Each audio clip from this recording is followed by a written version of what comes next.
யாரோ ஒருத்தர் ஒருவேளை உங்களை குறித்து நீங்க நெகட்டிவா இல்லைன்னா எதிர்மறையா உங்களை குறித்து தோல்வியா நீங்க பேசிட்டே இருக்கலாம்.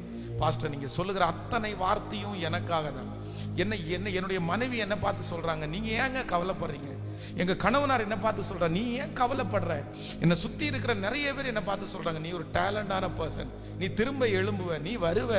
ஆண்டவரே என்ன பார்த்து நிறைய நேரத்தில் தட்டி கொடுக்குறாரு, என்கிட்ட பேசுறாரு, இல்ல நீ சோர்ந்து போகாத, நீ இழந்ததை திரும்ப தருவேன்னு சொல்றாரு. ஆனா என்னை குறிச்சு எல்லாருமே நல்லா பேசினாலும் என்னை குறிச்சு என்கிட்ட நான் ரொம்ப குறைவாய் நான் பேசிட்டே இருக்கிறேன். இது ஆண்டவரால் உண்டானது அல்ல, இது ஆண்டவரால் உண்டானது அல்ல. நான் ஒரு பிரயோஜனமற்ற பாத்திரம், நான் ரொம்ப வேஸ்ட், நான் இப்படி பிறந்திருக்க கூடாது. இது யார் உங்களை பேச வைக்கிறதுன்னா சத்துரு தான் பேச வைக்கிறான். ஆனா இன்னைக்கு ஒரு தீர்மானம் எடுக்கணும், என் ஆத்துமாவை பார்த்து நான் பேச போகிறேன். நீ ஏன்? சத்தமா சொல்லுங்க, கேட்கல. இப்ப பாருங்க, இந்த